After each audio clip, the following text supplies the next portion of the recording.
mensahe ang kailangan marinig ng mga Cancer. Mula September 1 to 15, 2024. Pwede nangyayari na to o mangyayari pa lang. Kung hindi man para sa inyo itong magiging reading, eh baka para sa someone na malapit sa inyo. O sa someone na kakilala nyo mismo. Baka may lumabas na gender, mamaya gawin nyo na lang energy, masculine at feminine energy.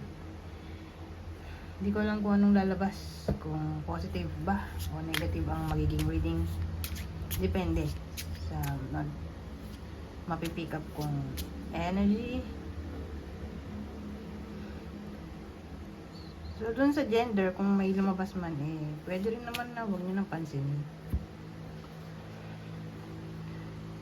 Kung hindi mag-resonate sa inyo to, edi i-adjust nyo na lang video, hanapin nyo to. Kung hindi pa rin, edi dito na. Okay.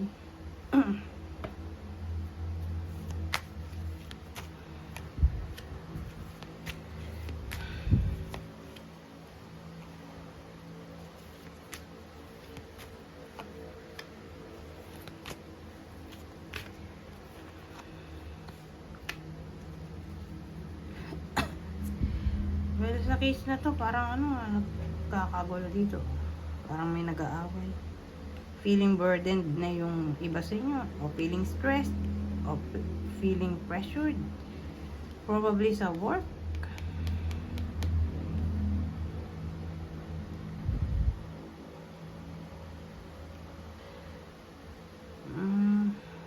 May someone doon sa workplace na makalas ang dila.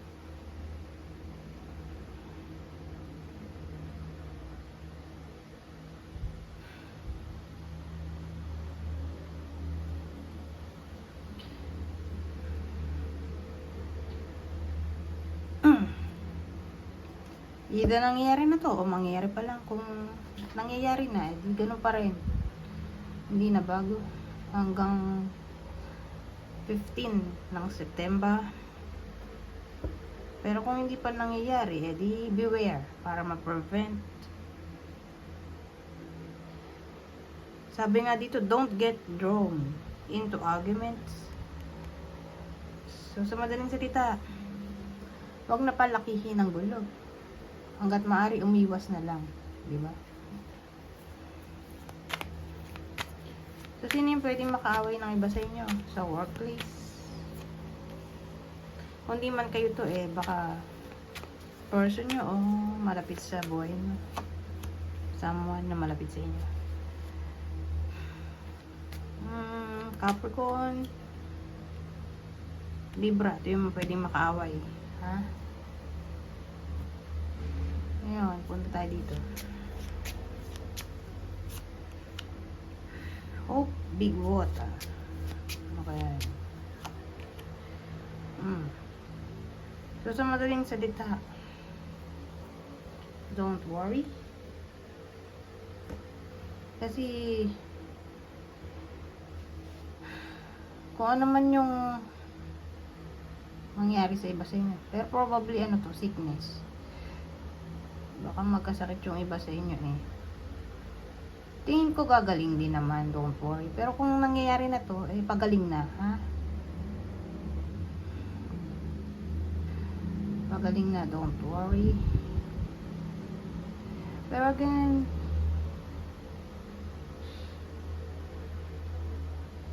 baka maka-encounter ng health issues yung iba sa inyo o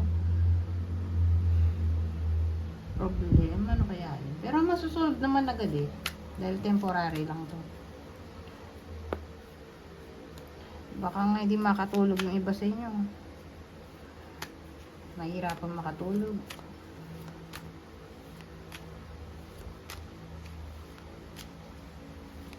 So, ano kayang problema dito?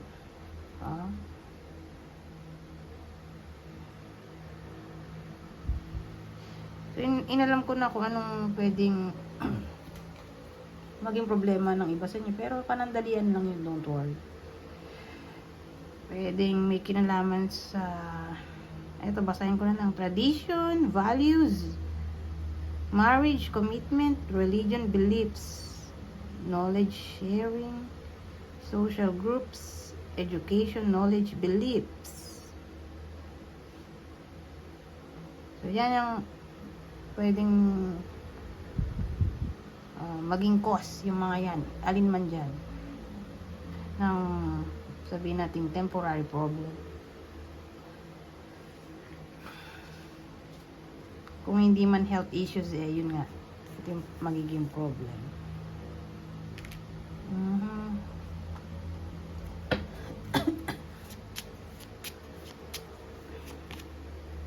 Success in love.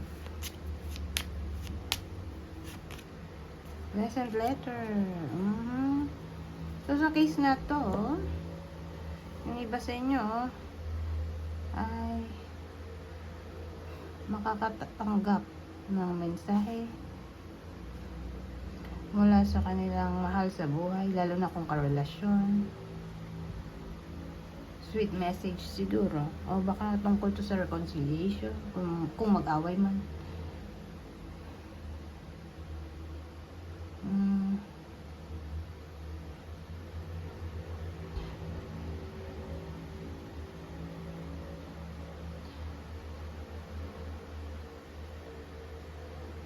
O pwede rin namang sabihin natin wala namang karelasyon yung iba sa inyo.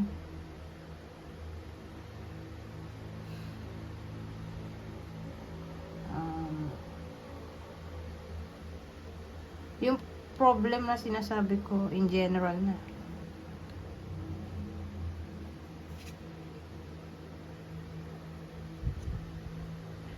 Okay?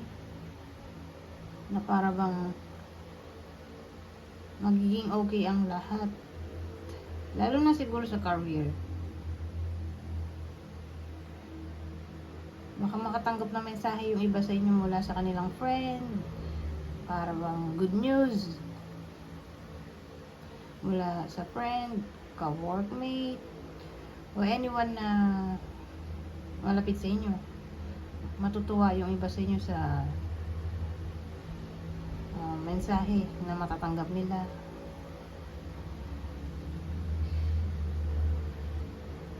Kasi pleasant letter to so probably written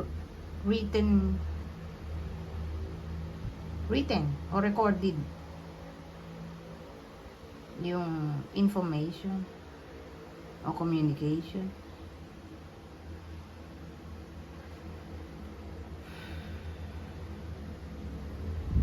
So again, kung walang karelasyon, di good news. Para na siyang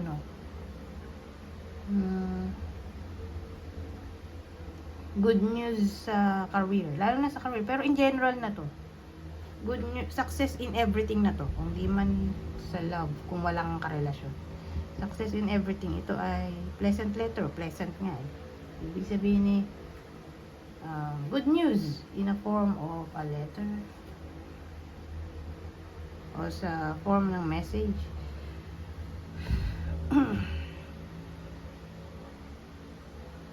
Ngayon, punta tayo dito. Ito ang huli. Huling deck. Renewal. Ano kaya yun? Activation. Renewal activation. Ano to?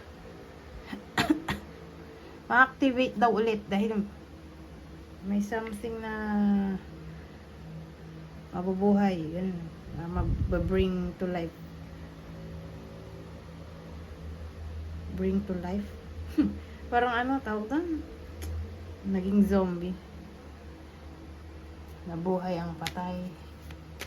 Ano kaya yun? Teka.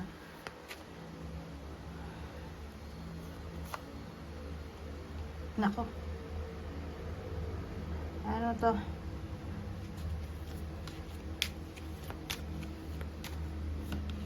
Oh. Ano yan?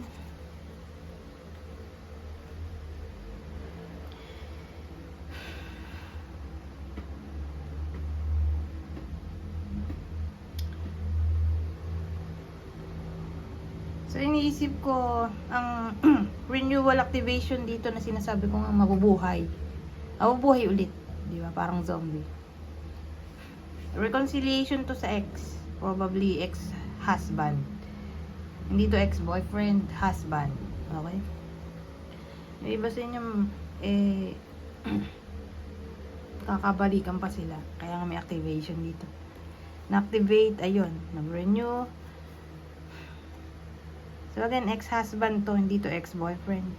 Para sa iba sa inyo na may ex-husband, ito. Posible pa raw ang reconciliation. Sino naman kaya yung possible ex-husband dito?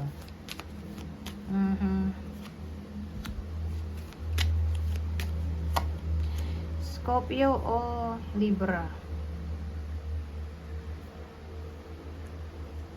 Anyways, hanggang dito na lang. Goodbye. For now.